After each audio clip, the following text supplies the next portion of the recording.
हे दोस्तों, welcome back to my channel Aarti natural. कैसे हैं आप सब लोग? आई होप आप सब लोग अच्छे होंगे, खुश होंगे, मस्त होंगे। और ये है ब्लॉग मेरा सुबह से शुरू हो रहा है। ये ब्लॉग है सैटरडे का, और सैटरडे में ना मंदिर की क्लीनिंग कर रही हूँ मैं अपने पूजा रूम की, क्योंकि सैटरडे को एक ऐसा टाइम होता है तब हमें अपने मंदिर की क्लीनिंग करनी चाहिए। तो एक हफ्ते में तो कम से कम कर ही लेनी चाहिए। तो अगर आप एक हफ्ते में नहीं टाइम आपको मिल रहा तो 15 दिन, एक महीने भी चल जाएगा। लेकिन अगर एक हफ्ते में करते जाएं ना, जैसे मंदिरों में थोड़ी बहुत धूल हो जाती है, थोड़ी गंदगी हो जाती है, हमन धूप होता है, उसके वजह से धुआं हुआ भी हो जाता है। अगर एक हफ्ते में साफ करते रहे ना तो और भी अच्छा है। लेकिन अगर नहीं हो पाता तो 15 दिन तो ही 15 दिन या एक महीना चल जाए। मेरे घर में धूल बहुत आती है, जिस वजह से ना मुझे क्लीन करना पड़ता है। तो सबसे बेस्ट दिन होता है सैटरडे का। सैटरडे को अच्छे से सफाई करनी चाहिए मंदिर की। और यहाँ पे ना मैं सभी देव जो श्री विग्रह हैं ना, उनको मैंने वहाँ से हटा के टेबल में रख दिया था। और बस वहाँ पे जितने भी कचरा था, कचरा क्या था, थोड़ी बहुत जो धूल धूल जमी थी उसको गीले कपड़े से साफ़ किया। और जो पट्टियाँ हैं जहाँ पे भगवान जी बैठते हैं उनको भी अच्छे से साफ़ किया। वैसे तो पट्टियाँ क्लीन होती रहती हैं डेली, जब हम पूजा करने आते हैं तो हल्का फुल्का तो साफ़ सफाई मंदिर की कर ही देते हैं, गीले कपड़े से पोंछ ही देते हैं। लेकिन जो अगल बगल जो धूल वूल जम जाती है ना इधर उधर दीवारों में, वो जल्दी साफ़ नहीं होती, वो हफ्ते खाड़ में ही साफ़ होती है। तो मैंने पूरे मंदिर को अच्छे से साफ़ क्लीन कर दिया है। और इस टाइम चली गई थी लाइट, तो इन्वर्टर से जो बल्ब चालू था उसी में ही मैं साफ़ कर रही थी।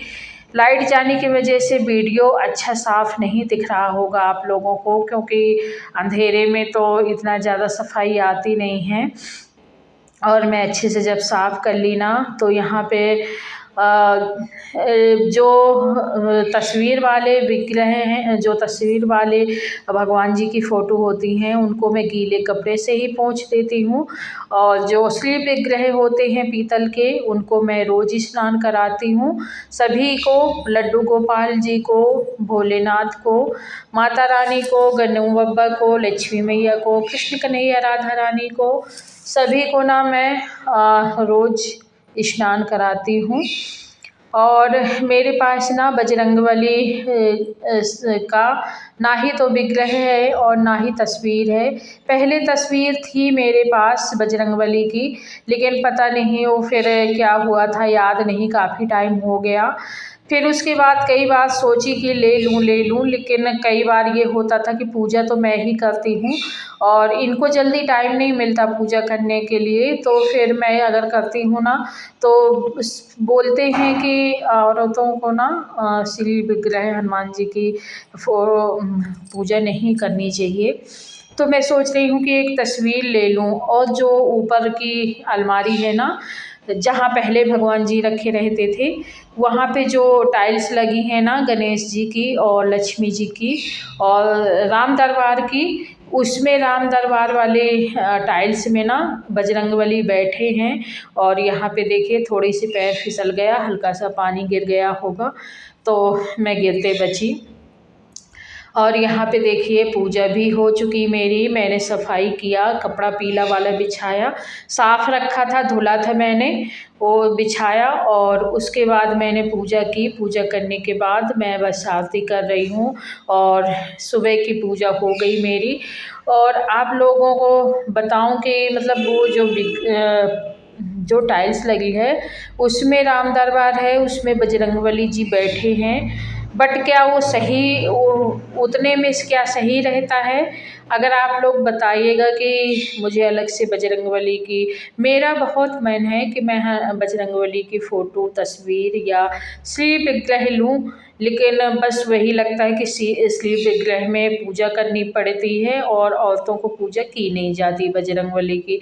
और अगर तस्वीर ले लूँगी तो तस्वीर में ऐसा है कि थोड़ी बहुत यही है कि गीले कपड़े से इन्होंने ही साफ़ कर दिया। और धूप दीप तो होती ही है, सभी देवी देवताओं की होती ही है। देखती हूँ, सोच रही हूँ, अब देखिए जब उनका मन होगा तभी आएंगे वो। सोचने बस से कुछ नहीं होता है, हमारे सोचने से सब कुछ होने लगे तो फिर बात ही क्या है। सोचते तो बहुत कुछ हैं, लेकिन सोचने से सब चीज़ें पूरी नहीं होती हैं। अगर सोचने से सब चीज़ें पूरी होने लगे तो फिर बात ही क्या है, फिर तो किसी चीज़ का सोचना ही ना रह जाए। तो बस यहाँ पे मेरी पूजा हो गई है, और जो भी भगवान ने मुझे दिया, जितना दिया बहुत दिया, और मेरे पास किसी चीज़ की कमी नहीं है उस ईश्वर की, परमात्मा के आशीर्वाद से। क्योंकि मेरे पास खुद ईश्वर परमात्मा है, तो फिर किसी चीज़ की कमी हो ही नहीं सकती। बस मैं इतना ही प्रार्थना करती हूँ भगवान से, हमेशा सबको खुश रखे। और यहाँ पे मैं सुबह ना दहलीज में गोबर से यूरिया डाली थी, तो वही अभी बाहर आई हूँ। सुबह यूरिया डालने के बाद अंदर के काम शुरू हो गए थे। थोड़ी सी धूप लेने बाहर आई तो मैंने फिर सोचा कि आप लोगों को दिखा दूँ कि इस तरह यूरिया डाली जाती है दरवाजे में। उसके बाद मैं पानी गर्म लगा के लगा गई थी, और फिर उसके बाद मुझे ना बाथरूम भी साफ़ करनी थी, और बाथरूम साफ़ करनी थी तो उसका भी यही था कि मतलब एक बार और नहाओ। तो फिर मैंने कहा कि पहले मैं बाथरूम साफ़ ही कर लूँ, फिर दोबारा से नहा लूँगी। तो वही बाथरूम साफ़ करने लगी ये वाली, और एक ही साफ़ की, बाकी जो किराएदारों की बाथरूमें हैं वो तो आता है साफ़ करने। और जो अपने पास 3 बाथरूम हैं एक जीने के नीचे, तो वो मैं नहीं कभी साफ़ करती, क्योंकि उसमें हम लोग जाते नहीं। बस इसी तरह कोई आता जाता है तो वो भी साफ़ करवाने वाले से करवा देते हैं। ये अंदर जो 2 बाथरूम है, ये वाली एक रूम के अंदर है, ये हम ही लोगों को साफ़ करनी पड़ती है, क्योंकि हम लोग अंदर नहीं किसी को आने देते। सो मैंने यहाँ पे अच्छे से बाथरूम क्लीन कर दिया है, और गर्म पानी करने रख दिया था। एक बार फिर से बाल धुल के नहाऊंगी। और सुबह का तो ये रहता है कि सुबह जल्दी जल्दी का हो जाता है, तो बाल धुला तो धुला, ना धुला तो ऐसे ही नहा लिया। लेकिन अगर बाथरूम वगैरह साफ़ करो तो फिर तो लगता है ना कि बाल धुल के ही नहाओ। तो बस फिर इसी तरह साफ़ सफाई शुरू हो गई।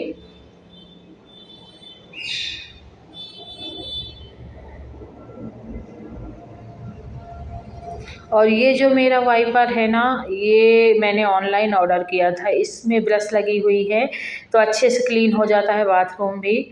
और यहाँ पे मैं नहा धो के बाल धुल के आ चुकी थी, नहाकर किचन में आ चुकी थी, और किचन में बनाने आई थी मैं खाना। तो खाने में दाल पक चुकी है, और चावल बिने हुए रखे हैं, अभी धुला नहीं था। दाल की सीटी निकल जाएगी फिर धुलूँगी। उसके बाद मुझे बनाना था सब्जी। तो सब्जी में मैं क्या बना रही हूँ आप लोग ज़रूर देखिएगा। तो यहाँ पे मैंने रख दिया है कढ़ाई, और कढ़ाई में मैं भूंज रही हूँ मसाले। तो मसाले में मैं यहाँ पे डाल दी हूँ खड़ी धनिया, और इसको ना धीमी आंच में अच्छे से भूंजना है। जब ये अच्छे से चटकने लगेगी, भुंज जाएगी, इसमें एक अच्छी सी खुशबू आने लगेगी। तो बस यहाँ पे धनिया मेरी भुंज गई है, तो मैं यहाँ पे इसको निकाल लूँगी प्लेट में। और प्लेट में निकालने के बाद फिर मैं इसमें डाल दूँगी सौंफ। सौंफ भी हिसाब से ही डालना है, और धीमी आंच में ही सारी चीज़ें भूंजना है। तो यहाँ पे मैंने डाल दिया है सौंफ, और सौंफ भी इसी तरह धीमी आंच में भूंज लूँगी। ये भी अच्छे से भुंज गई, इसमें भी अच्छे से खुशबू आने लगी है। बहुत सारे लोग एक साथ ही सारे मसाले डाल के भूंज लेते हैं। अगर आप चाहें तो भूंज सकते हैं, लेकिन मैं ना अलग अलग सारे मसाले भूंजती हूँ, एक साथ डाल के नहीं भूंजती हूँ। क्योंकि जैसे कोई चीज़ ना जल्दी भुंज जाती है, किसी चीज़ को भूंजने में थोड़ा सा टाइम लगता है। तो यहाँ पे मैंने जीरा डाल दिया, जीरा भी अच्छे से भुंज गए हैं। अब मैं डालूँगी इसमें थोड़ी सी मेथी। मेथी की महक बहुत ही अच्छी होती है और फ़ायदा भी करती है। मैंने यहाँ पे डाल दिया थोड़ी सी, 1 टेबल स्पून होगी, शायद उससे कम भी हो। मैंने अंदाज़ा से अपने अंदाज़ लगा के डाल दिया था। उसको भी डाल दिया है। अब यहाँ पे मैंने खड़ी लाल मिर्च ली है, इनको थोड़ा सा भूंज लूँगी और उसके बाद मैं गैस बंद कर दूँगी और सारी चीज़ों को ना एक साथ पीस लूँगी। और इसमें नमक भी मिलाना है, लेकिन नमक पीसने के बाद मिलाऊँगी मैं। तो इनको सिलबट्टे में मैं पीस लूँगी और यहाँ पे सारा मसाला पिस चुका था। इसके बाद मैं डाल रही हूँ यहाँ पे अमचूर पाउडर। आप चाहें तो नींबू डाल सकते हैं, नींबू भी डाला जाता है, अमचूर पाउडर भी डाला जा सकता है जाता है, जो भी आपके पास हो वही डाल सकते हैं। मैंने यहाँ पे डाला है अमचूर पाउडर और नमक भी मिलाया था मैंने। एक साइड मैंने कढ़ाई रख दी है और उसमें तेल डाल दिया है और जितने बैगन थे मैंने इसको बैगनों को ऐसे बीच से कट लगा के, पूरा नहीं काटना है, बस चीरा जैसा लगाना है। और आलू भी मैंने 2-3 डाल दिए थे कि आंसू है ना बैगन वो नहीं खाती, तो उसको ना मैं आलू डाल दूँगी। तो आलू भी एक एक पीस हम लोग भी खा लेंगे बैगन के साथ और उसको एक पीस हो जाएगा। तो सारी चीज़ों को मैं ना मसाले से भर दी हूँ, बैगनों को भर दी हूँ, आलू को भी भर दी हूँ उसी तरह कट लगा के। और सारी चीज़ों को भरने के बाद फिर कढ़ाई में तेल मैंने गरम किया था। उसके बाद आप चाहें तो प्याज लहसुन का तड़का भी लगा सकते हैं। मैंने प्याज लहसुन का तड़का नहीं लगाया था, तो मैंने यहाँ पे सारी चीज़ों को डाल के थोड़ी सी हल्दी भी डाली थी मसाले में और इतना मसाला बच चुका है भरने के बाद। तो इसको ना मैं जब थोड़ी सी सब्ज़ी पक जाएगी उसके बाद मैं डाल दूँगी। तो मैं इसको ढक के रख दूँगी और इसको भी धीमी आंच में ही पकाना है, तेज़ करके नहीं पकाना है। तेज़ करने से क्या होता है ना कि सब्ज़ी अंदर से नहीं पकती और ऊपर से जल जाती है। सो यहाँ पे देखिए मैं एक बार देख के ट्राई कर लेती हूँ कि बैगन कितना, तो इनको ना अलट पलट के पकाना है। तो एक साइड से अगर पक गए हैं तो दूसरी साइड पलट देना है और पलट के जब तक ये अच्छे से ना पक जाएं तब तक इनको पलटते रहना है और इनको धीमी आंच में पकाते रहना। इनको थोड़ा सा टाइम लगता है पकाने में, क्योंकि बहुत धीमी आंच में पकाना पड़ता है और टाइम लगता है, बट खाने में बहुत ही अच्छे लगते हैं, टेस्टी लगते हैं। सो मैंने यहाँ पे दाल चावल और ये आलू बैगन का मैगल यही बना रही हूँ। आज का लंच मेरा यही था और ये इसके बाद मैं पकने के बाद दिखाऊंगी। आटा मैंने लगा लिया है तो साथ में एक सब्जी पक जाएगी, दूध भी पक चुका था, सब्जी भी पक जाएगी, तो फिर उसके बाद मैं सीधा रोटी बनाऊंगी और सबको सर्व करूंगी। तो यहाँ पे देखिए सब्जी मेरी काफ़ी हद तक पक चुकी है और पकने के बाद इसको अभी थोड़ी सी बची है एक साइड से, तो मैं इसको अभी एक बार और पलट दूंगी और पलटने के बाद ढक के रख दूंगी ना, तो अच्छे से और पक जाएगी। जो थोड़ी बहुत कसर बची है ना वो भी पक जाएगी। जल्दबाजी नहीं करना है, ये सब्ज़ी पकाने में जल्दबाजी नहीं की जाती है, धीमे धीमे पकती रहती है और बड़े अच्छे से पक जाती है। जब ये खाने में भी बहुत टेस्टी लगती है, दाल चावल के साथ खाओ। यहाँ पे आप लोग देख सकते हैं सब्ज़ी एकदम पक के रेडी हो चुकी है, आलू भी एकदम पक चुके हैं और बैगन भी एकदम पक चुके हैं। तो यहाँ पे मेरी सब्ज़ी बन के रेडी हो चुकी है। आप चाहे तो धनिया की पत्ती डाल सकते हैं, मैंने कुछ नहीं डाला, बस ऐसे ही मैंने सर्व कर लिया है स्टील की प्लेट उसमें भगोने में। और आपको मेरा ब्लॉग कैसा लगता है? अगर अच्छा लगे तो प्लीज़ लाइक करिएगा, शेयर करिएगा, सब्सक्राइब करिएगा। और अगर कुछ भी कमेंट में आपको पूछना है तो पूछ सकते हैं। और ये देखिए सब्जी बन के एकदम रेडी है। तो फिर मैं मिलूँगी एक और अच्छे से नए ब्लॉग में, और तब तक के लिए जय माता दी, जय भोलेनाथ, बाय। दाल चावल बन